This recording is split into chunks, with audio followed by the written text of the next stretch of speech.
Les écoles de yoga traditionnelles peuvent être rigides comme un bâton de bambou, mais il semble que dans le vaste et diversifié monde du bien-être, de nouvelles tendances émergent pour tous les goûts et préférences. Il y a maintenant le yoga au vin où vous pouvez siroter une bonne bouteille sur du hip-hop et prendre une photo avec une vache. Certains pourraient crier au sacrilège, tandis que d'autres applaudiraient cette alliance inattendue qui rend fou de rage la caste des hatha yogis extrémistes.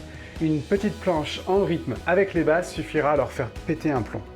Et pourtant, au milieu de toutes ces nouvelles tendances audacieuses, on peut se demander si le yoga du saut à la perche pour les adeptes les plus perchés n'est pas la prochaine étape.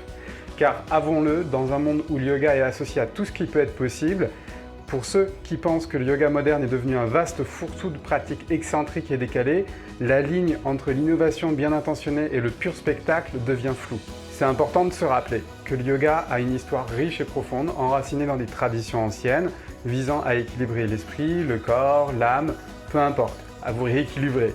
Donc c'est un rappel essentiel que toute forme d'innovation dans le domaine du yoga devrait être guidée par une compréhension quand même un minimum profonde et respectueuse des enseignements d'origine, autrement il va devenir de moins en moins crédible. Ce podcast, comme vous l'aurez déjà compris, ne mâchera pas ses mots, il se tiendra fermement pour exprimer à haute voix ce que beaucoup pensent en silence, et il osera taquiner les discours monotones, mettre en lumière les pans oubliés de l'histoire, sciemment ou non, surtout à La Réunion, et remettre en question les dogmes qui dictent ce que le yoga doit être ou ce qu'il ne doit pas être. En somme, ce podcast s'apprête à faire entendre des voix divergentes et à susciter des débats nécessaires. Il s'agit d'accorder enfin la considération méritée à un métier que certains aimeraient reléguer aux oubliettes, voire éradiquer complètement. Alors l'idée que l'approche d'un amateur puisse surpasser celle de ceux qui ont consacré leur vie à cette pratique est un concept qui me semble bancal et à remettre en question. Ce podcast n'est pas seulement là pour vous demander de mettre un linge dans le nez ou vous demander d'essayer le LSD pour le comparer au yoga. Il vise aussi à enrichir le dialogue sur le yoga à travers des rencontres, des interviews que j'ai fait avec les professeurs de yoga sur l'île, mais pas forcément que sur l'île.